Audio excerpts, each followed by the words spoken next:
Bienvenue dans ce nouvel épisode de Kinopassion, le rendez-vous des passionnés de cinéma.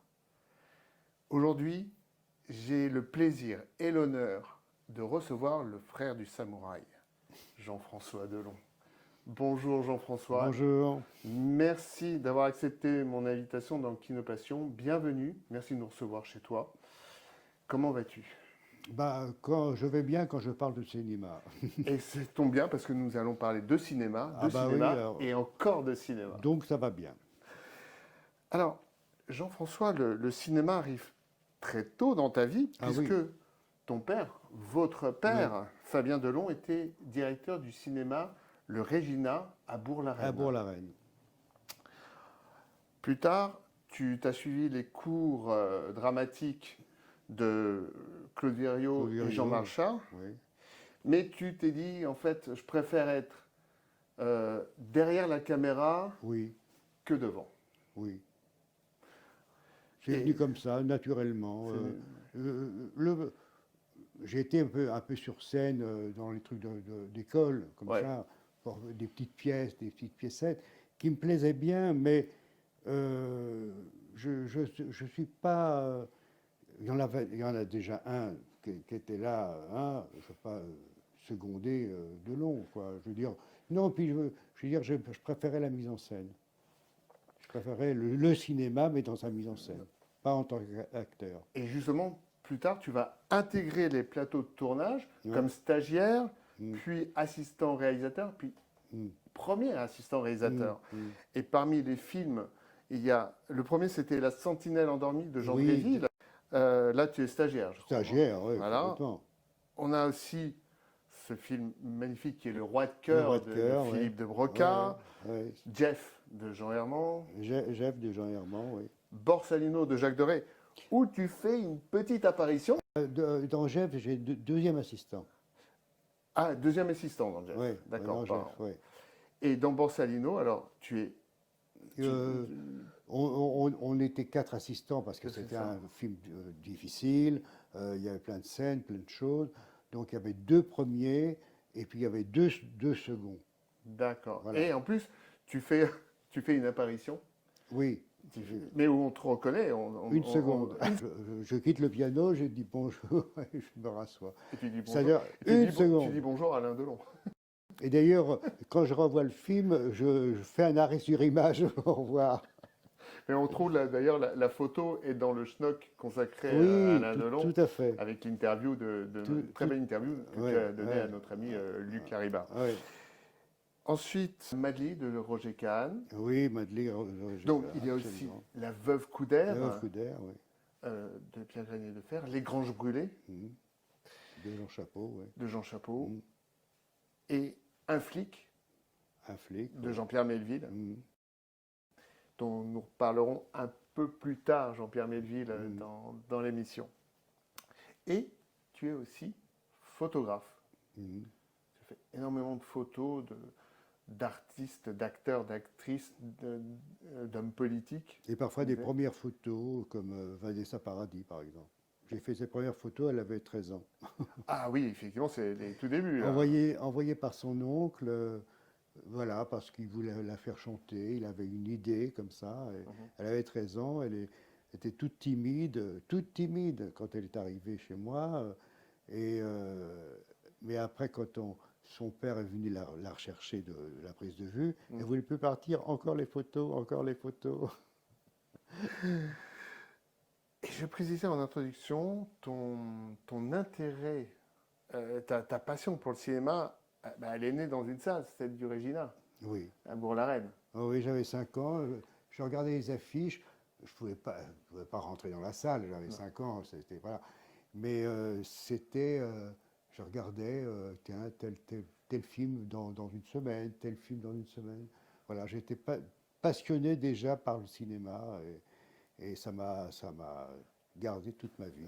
Le cinéma, depuis que je suis rentré dans les stagiaires, ça m'a toujours passionné et toujours fidèle au cinéma. Et quand j'avais 13 ans, 14 ans, je commençais à regarder dans les salles d'arrêt d'essai. Et après, il y a eu les cinémathèques. Et après la Cinémathèque, ben, ça reste la Cinémathèque à Chaillot au départ, et puis après à Bercy. Voilà, non, non, ça m'a. Voilà, je vis par le cinéma. C'est le cinéma. Jean-François, quel est ton film préféré? Je dirais plutôt ton film coup de cœur, celui qui a déclenché ta passion pour le cinéma. Il y en a plusieurs. Il y en a plusieurs. Moi, je pourrais dire La Strada de Fellini, que j'aime beaucoup. Au niveau de son histoire, sa réalisation, c'est extraordinaire. J'aime beaucoup La Strada. Et ça a été pour moi une révélation voilà, de cette petite Gwendelina et lui, comment il s'appelait? Oui, Zampana? Zampana, oui, Zampana. Oui. Ah oui, la Strada, c'est. Et puis il y en a d'autres, il y a Seuls les anges ont des ailes de Howard Hawks, oui. Oui, oui, il y en a plein. Il y a Vertigo d'Hitchcock, évidemment. Évidemment. Je pourrais citer les 50 plus beaux films que j'ai vus. Enfin bon. Ouais, ben là, on a un beau. Oui, oui. On a 3 films. Ah non, mais il y en a 3 plein. très beaux films. Là. 3 très beaux films, il y en a d'autres qui sont formidables. Bien. Ouais, ouais. Surtout que, on peut le dire, tu as 1500 DVD. Oui. Ça laisse rêveur quand même. Mais parfois, je me dis, mais je suis un peu fou quand même. C'est un peu ridicule, quoi. Comment 1500 DVD. Quand on est passionné, ouais, oui, surtout que tu les regardes tous, donc. Oui, oui, et je note tout ce que je vois et tout. Enfin, j'ai une comptabilité de films, de titres de films et tout ça, et qui sont dans mon entrepôt, là, à côté, où il y a, je sais pas, 50 000 films, par là. Incroyable. Quelle est ta bande originale préférée? La bande originale préférée. Oui, ta musique de film comme ça. Oh là, oui, hein, tu me prends pas. Il y en a beaucoup. Tu me prends de court là. Oh là. Bah, je veux dire, quand on revoit le film qui fait 4 heures là, Autant n'emporte le vent. Bon, ça m'est resté longtemps et ça me reste toujours. Enfin, c'est un des films, oui, en musique de film que j'aime beaucoup. Puis il y en a d'autres. Oui, alors là, j'aurais dû les préparer parce que. Non, mais déjà, autant n'emporte le vent. Ah oui, forcément. Oui. Ouais. Quelle est ta réplique ou quelles sont tes répliques de films favorites? Alors, je crois savoir que tu as une passion, un amour particulier pour le cinéma de Billy Wilder. Oui, Billy Wilder, oui, absolument. Oui. Bah, tous les films de Billy Wilder. Enfin, il a fait des films, bon, sympas, drôles et tout, mais il a fait des films durs aussi. Je veux dire. Mais Billy Wilder, c'était vraiment quelqu'un de très concis, très précis, et il avait le sens de la réplique, le sens de l'inattendu. Je veux dire, bah, le bouchon de champagne qui explose, The Apartment. Ah oui. À la fin, elle revient et le champagne, c'est extraordinaire. Je veux dire, c'est des moments fabuleux de cinéma. Voilà. Et tu m'avais parlé aussi de la fin de Certains l'aiment chaud, cette fameuse réplique là, quand Jack Lemmon, toujours habillé en femme, part en bateau avec ce milliardaire. Ah oui, Nobody is perfect. Oui, Nobody is perfect. Oui, c'est extraordinaire. Oui, c'est le dernier plan. C'est le dernier plan. C'est le dernier plan. Oui, voilà, c'est le dernier plan. Ils sont là dans leur Nobody is perfect. Ouais. Ah non. Billy Wilder. Et d'ailleurs, je veux, avec la Cinémathèque, de faire vraiment une rétrospective de Billy Wilder. Ah, génial. Mais ça a été fait il y a longtemps, parce que ce serait bien de réactualiser, parce que c'est vraiment quelqu'un qui était immense. Et puis ça permet aux jeunes générations aussi découvrir ce réalisateur, exactement, majeur quand même. Oui, exactement. Ah oui, Billy Wilder, c'est vraiment... Et il n'est pas suffisamment présenté. Et c'est vrai que là, je vois avec Costa Gavras ou Bono, de voir vraiment de refaire, et ça a été fait, mais il y a longtemps, de refaire Billy Wilder. Alors, on a hâte. Oui. Et je serai présent, je te promets, pour Billy Wilder, là. Ah oui, à tous les niveaux. Il a fait des films en plus durs dans sa première partie. Oui. Après, il a fait les films, comme on sait, très drôles. Très drôle. Mais bon, quand on voit Sunset Boulevard, c'est quand même très grave. Ah hein. oui, celui-là, oui. Voilà, Sunset Boulevard, c'est quand même un film très dur. Oui. Sur le métier, sur cette fin de carrière de cette grande star. Oui, absolument. Joué par une grande star. Ah oui, c'est un film formidable. C'est un film formidable. Ouais. Il y a tout là-dedans, pratiquement. Oui. Jean-François, peux-tu, s'il te plaît, nous raconter une ou des anecdotes de tournage, s'il te plaît? Il y en a pas mal, mais celle qui m'a un peu marqué, c'est celle avec Jean-Pierre Melville, où on a fait des repérages sur un terrain vague. Un terrain vague un peu boisé, il y a quelques arbres. Ça, c'était pour un flic. Pour un flic. Donc, on prend la voiture de Melville, il y avait un autre assistant à côté de moi, il y avait un chauffeur, et on arrive dans une clairière, on passe pour regarder ce terrain vague. Voilà, parce qu'il avait envie de tourner dans une scène dans ce terrain vague. Donc il est en premier, moi je suis derrière, et il y avait un stagiaire, un deuxième assistant après. Et d'un seul coup, il marche comme ça dans les allées, et il y a un gros chien qui aboie après Melville. Il aboie. Ouais, vraiment, une chose épouvantable. Melville, oh, t'es un grand chien, toi, t'es un bon chien. Ah, mais j'ai pas peur de toi, je n'ai pas peur. Et il passe. Moi, j'arrive derrière. Je fais comme Melville. Oh, parce qu'il continuait à aboyer. Waouh. Oh, t'es un bon chien. T'es vraiment un grand chien. Ouais, t'es très beau. Et je passe. Après, il y avait le deuxième assistant. Il n'en a rien à cirer du clébard.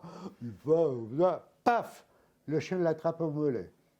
Tac, 2 points de suture. Oui. Melville lui dit, ouais, il faut lui parler au chien. Il faut lui parler. Vous n'auriez pas dites rien passer comme ça, il est mort. Voilà. Bon, voilà, c'est. Alors, je crois qu'avec Melville, il y avait un code entre Jean-Pierre Melville et toi sur les plateaux. Oui, parce qu'il ne voulait pas dire Monsieur Delon, ça se confondait avec mon frère, ça se confondait. Donc Jean-François, c'était un prénom un peu long, Jean-François, non. Donc, je vais vous appeler par un prénom, un nom de metteur en scène américain. Alors, j'ai dit, bah oui, que vous voulez. Donc, sur le Monsieur Hawks, Mr. Hawks, Mr. Billy Wilder. Alors, les gens se disent, mais qu'est-ce qui se passe là? Et je sais que c'était moi, donc je vais voir Melville. C'était un code. C'était un code entre vous. Oui. Et la passion du cinéma américain. Ah bah oui.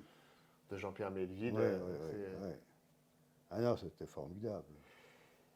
Et lorsque nous avons préparé cet entretien, tu m'as parlé d'une anecdote croustillante sur Borsalino. Ah oui. Avec 2 chenapans. Oui, parce qu'on préparait la première scène où il se bagarre dans ce fameux shop là, dans le bar, boutique, dans le bar et tout ça. Donc il y a une répétition, tout ça, on prépare la lumière, il y a un cascadeur qui donne comment recevoir les coups, comment donner les coups, tout ça. Et puis, très bien, après l'opérateur va faire sa lumière. Donc il dit au comédien, vous avez une petite demi-heure, le temps de préparer bien la lumière et tout ça. Ok, ils vont dans leur caravane, voilà. Et nous, voilà. Et au bout d'un certain temps, l'opérateur dit au metteur en scène, Jacques Doré, voilà, on est prêt, ça y est, c'est bon. Alors Jacques Doré me dit, bah, à vous vite, les acteurs, voilà. J'envoie les stagiaires chercher les acteurs, ils reviennent, ben non, ils ne sont pas dans leur roulotte. Non, c'est pas possible, c'est pas possible. Mais non, bon, il y avait des flics, enfin des agents à nous, vous les avez pas vus? Non, non, on n'a pas vu, pas du tout. Ben non. Je vais encore dans leur caravane, voir les habilleuses. Ben non, ils étaient là, oui, effectivement, mais ils sont repartis. Impossible de les trouver. Impossible, j'envoie tout le monde, les stagiaires, tout ça, même les flics, chercher les deux vedettes. Deux vedettes. Et même moi, j'y vais, je vais dans le quartier du Vieux-Port, c'est-à-dire il y a plein de ruelles, plein de trucs, tout ça. C'est un vrai labyrinthe, tout ça. Mais où est-ce qu'ils sont? Mais c'est pas possible, j'étais vraiment pas content. Je dirais, bon. Et je suis dans une petite rue, comme ça, il y a un mur, un grand mur, puis j'entends un gazouillis de récréation, de gosses. Tiens, bon, j'escalade le mur, et qu'est-ce que je vois sur une piste, là, des gosses jouant au football avec les deux vedettes, avec Belmondo et Delon. Au football, c'est dire, mais c'est pas possible. Je descends du mur, je rentre par la porte. C'était, en fin de compte, c'était une école, une école. Et puis il y avait un curé qui était là, qui se marrait parce qu'il était drôle de voir Delon, Belmondo jouer au football avec des gosses. Je vais jusqu'à eux. Vous savez, quand vous attend depuis 20 minutes, on est prêt. Ah bon, vous êtes prêt? Vous étiez, on vous cherche. Ah ben, on l'avait dit qu'on était là. Deux gosses. Mais on avait dit qu'on était là. Jean-Paul. Oui, Alain, bah oui, c'est tout juste, j'ai pas une badine pour y aller. Au travail, avec une badine. Ah, ils étaient un peu quand même, un peu comme ça, ouais. Et bien sûr, arrivé devant Jacques Doré, ah, mes enfants, vous voilà. J'étais furieux. Voilà, bon, c'est une anecdote. Oh, ben, elle est belle. Oui, C'est une belle anecdote. Oui. Jean-François, quel est ce bel objet cinéma que tu as choisi de nous présenter et quelle est son histoire? C'est une lanterne magique que j'ai eue depuis 30 ans, 40 ans. J'ai trouvé dans une braderie. Vraiment, voilà, et c'est vraiment la meilleure affaire que j'ai faite d'ailleurs. Et ça ne m'a pas quitté depuis 30 ans par là. C'est une sorte de caméra, si on peut dire, projecteur, Oui, ça faisait tout. début de siècle. Et il y en a un autre derrière aussi là-bas, Ah oui, là-haut. c'est magnifique. Voilà, toujours le cinéma, Toujours le cinéma. en rapport avec le cinéma. Merci de nous avoir présenté ce magnifique objet. Bonjour.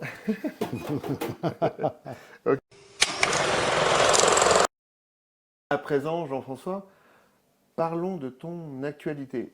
As-tu un projet en ce moment sur lequel tu travailles? Non, Non?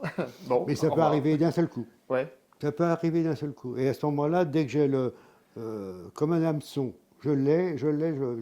pour l'instant, voilà, c'est pas encore totalement, comment dirais-je, à 100%. Voilà, je prends mon temps. d'accord. Je prends mon temps entre la photo, entre la cinémathèque, entre le cinéma. Je n'ai pas, voilà. Bon, pour l'instant, je reste bouche cousue, comme on dit. D'accord. Peut-être qu'on pourra se refaire un spécial un jour quand tu auras ce projet, qu'on pourra en parler. Oui, en cinémascope, oui, bien sûr. Et en cinémascope, Dolby Surround. Dolby, oui. Tant qu'à faire. Hein.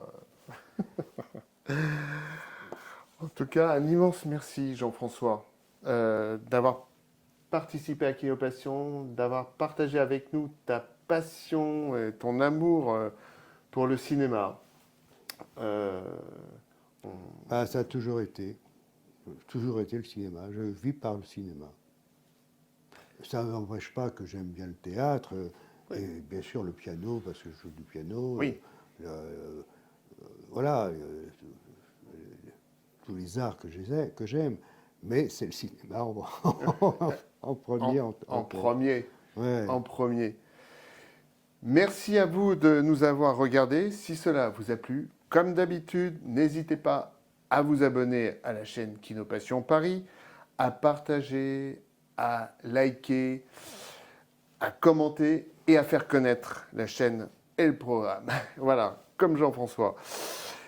Je vous donne rendez-vous très bientôt pour un nouvel épisode de Kinopassion avec un nouvel invité. Au revoir Jean-François et merci, à très bientôt. Et qui sera le nouvel invité? Ah c'est en train de... Robert Redford, là, que j'ai derrière, que j'ai Je vais pas dire que c'était photographié. Robert Redford. Ouais. Je voulais faire la surprise. Ah oui, Bon, ben voilà, vous savez maintenant. je l'ai photographié il y a 6 ans maintenant, à peu près, 5-6 ans. Je photographie tous les metteurs en scène. Eh oui. Il a fait quand même 10 films. Hein. Oui. Quel réalisateur. Ah oui, et puis formidable. Donc peut-être Robert Redford, on verra. Si Jean-François me donne son 06. Non, mais... À très bientôt, Jean-François. À très bientôt. Et encore un grand merci. Salut à tous. Vive le cinéma. Allons au cinéma. Vive la passion du cinéma. Vive le cinéma. Absolument.